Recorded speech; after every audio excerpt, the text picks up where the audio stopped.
I watched this TV show the other week, like last week, and it's essentially about like a family curse, the curse that goes down through bloodlines. And I was starting to talk to you about it, and I thought, you know what, this is a fun conversation. Are curses real? Yeah. It's this real conversation. Oh my God, there's so many aspects to it to do really fun. So what do you think? Do you feel that someone can be cursed? Okay. Going into like what I know from QHHT, from Lucky Hypnosis, and like word Delos Canon, like all of that stuff. Yes, but only if your soul contract has agreed to learn something from it. So my initial take on it is like it's bit yes and no. Yes, it's yes if there's something free that you need to heal, that you've contracted to heal. Great. And or same as like negative entities and attachments and things like that. They're only real if there's something in you that's like the same shape, that's a frequency match to it. If there's an aspect of you that needs to heal from some limiting body for scarcity mindset. So in that sense, they can be attachment, but only if he's like me, space to welcome the attachment. I had in some way have consented to it. Giving them that much is like so that's where my initial feeling is. In like a past life or a soul's expression where you've made the choice to come in and to work something out for a family lineage as well, Exactly. right? So in that sense, it can travel through a bloodline, right? Because it's waiting for someone to be brave enough to actually accept the thing and do the work and bring it in and see the light. Right. Otherwise, these dark things travel. Right. Right? Yeah. And the more you push it away and the more you want to pretend that it didn't happen, right? And or you want to deny, well, the shadow is growing in the closet. I find it interesting what you said about the scarcity piece because I hadn't thought about that, but you see it a lot with um, generational families from like countries where things were scarce. And there's, great grandparents who have grown up very afraid of, not having enough, not having enough food, not having enough money, or actually seeing people, starve or etc. And then way down the line, when like everything is safe, we have this like fear that actually they have it inherited through experience, but just through their actual bloodline, which is like, that is a curse. It's a bad spell. I would say that's come to me from both sides of my family line, right? And that's something that I have to Me too. work through and to attack, right? And to end the line so that it doesn't get passed on to my kid. Let's be able to do that in ancestral leveling. Oh, that's And it's a delicate dance of belief systems because if you believe it, it's a benefic. If we're living in a benefic universe and a benefic life and everything is love and everything is like meant for us and like everything is a gift. And then we, with these challenges or these things that are actually quite powerful, we have to rewrite that that is a bad thing happening to us. It's an opportunity to release from a hold that has been passed out to us. yeah.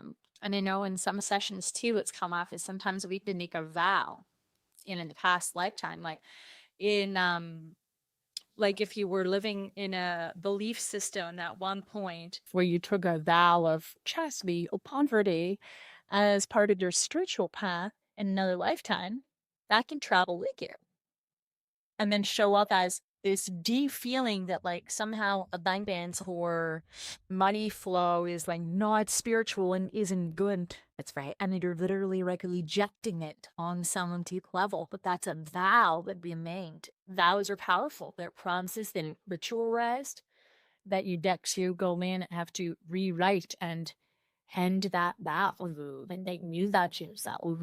So there's things that are like you go underneath and your subconscious and I have had clients who, in other, like you can see in past versions of them through the chart, you can put together a decent story around past lives, or at least have an essence of what that looked like, and to see like a very spiritual past life or life where perhaps they were in religious study or in religious teaching.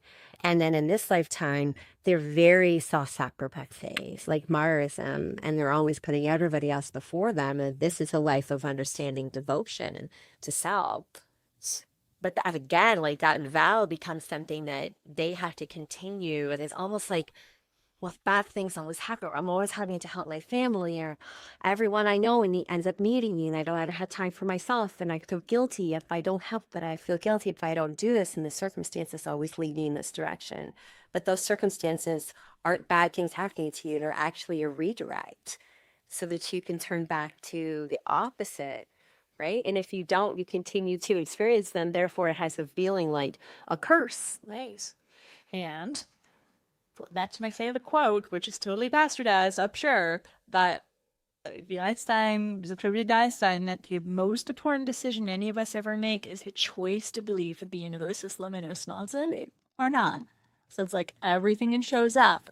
If I choose to believe in this knowing the universe is loving and responsive, then this thing coming to me is giving me an opportunity, just like you mentioned before, right? And in that sense, it's like, okay, we get to shape in patterns, future me write the vows. You get to do that work. And like obviously our work is very good for doing that stuff. Like it is the shadow going into the underneath stuff is where the power is. Now entities are a different thing. It's this whole array, right? When people are disassociating, say with alcoholism or drug abuse, and then they kind of leave their physical vessel open to entity possession, yeah, things like that. But I would still say that that all comes from rejected parts of self that they're not feeling and creating the situation with respect to doorway because they're not staying in their body and they're reading it. Yeah, disassociating your body, Yeah. which I had seen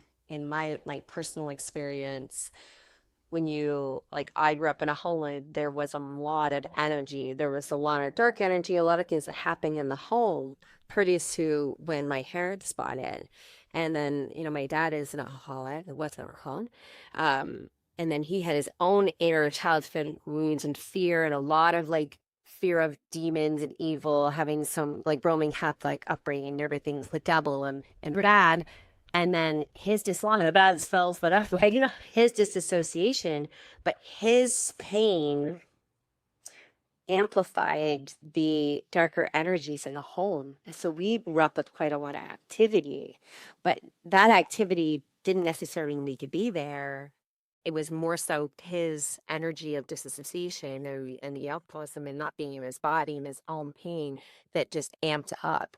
So this is where entities play, even in relationships, going into a relationship, and we talked about in you, our physical with someone or sexual with someone in intimacy, you're blending energies. And if you're not in your body and the body in the practice, you take on someone else's energy. So more than anxiety of pain, fear, you know, uh, even shame of sexuality or past relationships that are within that person, Yeah. right? You got to be very mindful of who you blend energy in. It is powerful. And the fact to me that the world has made it seem so flippant and so honestly, I haven't been that like aware of a lot of the stuff that's going on. Like until that only heard about OnlyFans like Right. weeks ago.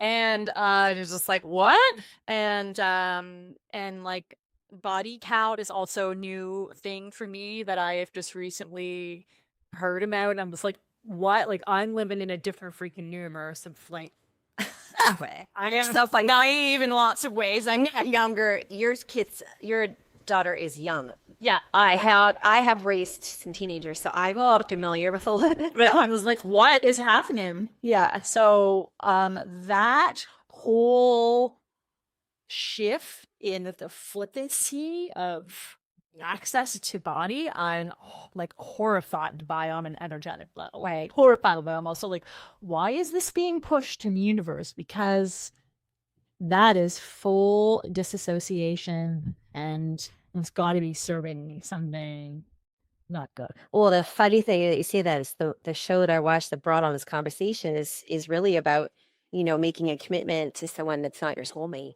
Huh. So it's like this is where the curse was, and it was like interesting, right? So this is where that cool sexual energy comes at play. But anytime our energy hits me, so even when I know people, and I'm sure you have in your practice, who have been really sick or had a really high fever and have experienced interactions with entities, right? Yeah. But it's like anytime you're not fully embodied, there is an opportunity. And it's not that there's bad things floating around, it's just that there's a frequency or a vibration to bad things that have happened. And that energy can find itself somewhere else. Yeah. And then it's like, well, what makes the integrated and healed and forgiven voice in yourself? Yeah. And therefore heals that. Yes. Just, through even face and time. So, and you do see that with you go somewhere where something horrible has happened. There's a clear vibration of that pain or trauma in that place. I always think about it. I mean, I had to explain this to my daughter just a couple weeks ago because we were driving and it's one of those intersections where there was a couple Glanza intersection where it was like, what are those for? And well, it's somebody placing a marker at a place where somebody died. Yeah. And then that opened up a big discussion of like, how much is that helping? How much is that actually holding a vibration in a space that is heavy? Like, is that healing? Does it serve for a time or does it serve? And I don't necessarily have an answer one way or the other. I was just like contemplating it because I know how it makes me feel. Part of me makes it feel like you're holding the energy of the trauma in that on that place of earth. Yes. Right? Yeah. Because it's different having a cemetery or a place of, rest. Yeah. Where you are going to, although you would talk to your family anywhere you want, because those is obviously they're not there either. And they're definitely likely not sitting on their gravestone waiting to talk to you. Maybe some friends, but that to me has a different feel. Yeah. Than to on a placeholder on a spot where something terrible has happened. And it's not honoring that person, the joy of that person's life for the gifts that they brought onto. It's just going, this is where the person died as though that's the thing. To me, it's like, why we're gonna do something like that? If something happened in a particular place, I would want to think about planting something beautiful to honor and transmute the energy, not to remind everybody of one moment in time that was But that to me is it goes back to me. You are casting a spell there. You're making a vow of energy, and this is how these things travel through space and time. everybody who goes through that intersection is out focusing on death. So, okay, it might be people drive a little more carefully or have a moment of gratitude, but for the most part, it just is a weird energy that you're critically. Or can it be re-traumatizing for someone who's experienced sudden loss? Or if someone's anxious and fearful of things anyways, does it make them feel a certain way? And does that change the outcourse of the rest of their day to maybe perhaps something bad happening? And energy flows through your attention. Yeah. So we are able to think about what am I choosing to place energy on and what am I asking other people to create with their energy by doing something like. Yeah. And so, yeah, you can literally create a curse. You can. I know that's just from repetitive thoughts or repetitive reminding of something you don't want to happen.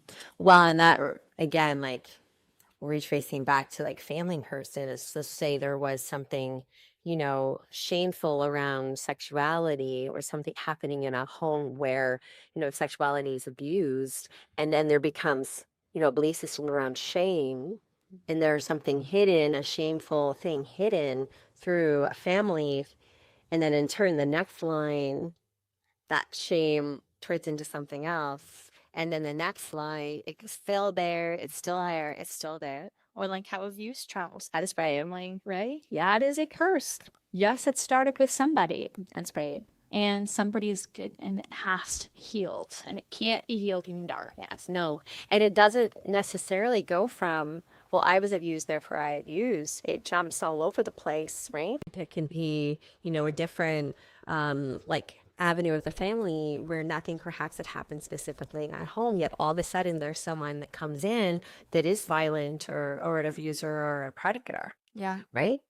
Oh man, that goes into that film systems, right? Of like there's a constellation and there's balance and the rejected pieces are always going to be coming to be integrated in sense bay and wherever and like okay, this is one that I think Rose would probably uh, understand too. Because like how many in your dating life, your life of relationships, how many times have you had a repeated pattern? Oh God. Keep on meeting. I keep on choosing that kind of guy. I keep on choosing that kind of guy. I keep on having the opportunity to relearn this lesson that I haven't learned until now or whenever, right, babe? And that is something that is a karmic thing that's waiting for something in you to awaken and accept responsibility and change in you so that you don't keep on becoming your vibrational match for someone. So you don't sad the sign. So is that a curse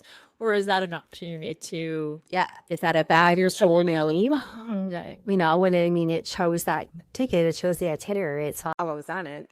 Yeah. It was like, yeah, I want to upgrade that. Yeah. Pattern. I'd want to learn about in this lifetime I want to learn about self-value and all that stuff. And then you're gonna get the tests that are the teachers along the way that Yeah, the protector in the family and having to stand up for something in a family or in relationships or however in friendships. These constellations go pretty wide. So to wrap, have you ever felt like you had a curse on you? You ever felt cursed? um I've never felt cursed in the sense that I thought something was externally being placed upon me. But I think that goes but I definitely have lived through personal curses, yeah, into many of them. I definitely thought of, I made a joke for a while about having a year that I thought I was cursed. It was like from my first date. I had like I went and had like something done that I wasn't like the outcome was completely outside of what I thought it was going to be. And so it was a weird day. And then I saw some strange psychics that weren't really psychic. And then like 2 weeks later I ended up having to have a rigid root canal. I was really sick, got really sick from it, like poisonously sick. And then like my mom got married and didn't tell me. And then my dad died. And it was like this crazy time period. I was like, I was cursed on my birthday. Like that birthday, I got cursed. Wow. And then it was like, I felt like, although I did kind of, of course, it's a defense mechanism, some trauma responses to make jokes about everything in your life. I did kind of make a joke about it. But in part, I was like, what happened that day like, on my soul in return? Oh, that it started this line of things in my family. Yet, looking back, I took time with myself. I went away on my own, went alone by myself to another country, did healing work, made choices to prioritize my happiness and my service, and to not be afraid of who I am, and to see it as an opportunity to view life as a gift and to create boundaries around my energy and my love and my heart. And it actually ended up being probably the best years of my life. Right. And you came into my life, right?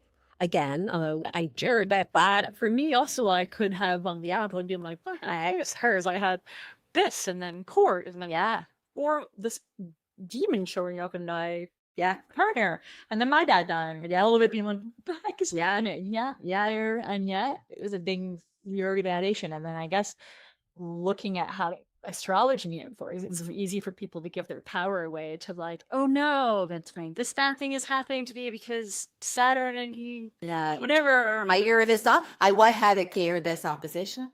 Yeah, And yet these are meant to be ultimately opportunities That's right. to upgrade, even though on our 3D level, we're not always comfortable. And they will be him.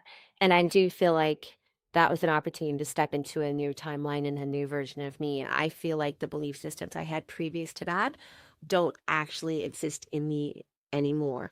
Not that I don't witness them here and there, but they don't have the frequency that they had previous. So I had to go through and break that curse of all the belief systems I had previous to that. So let's go. So to round up, the answer is yes and no. Exactly. Which I love.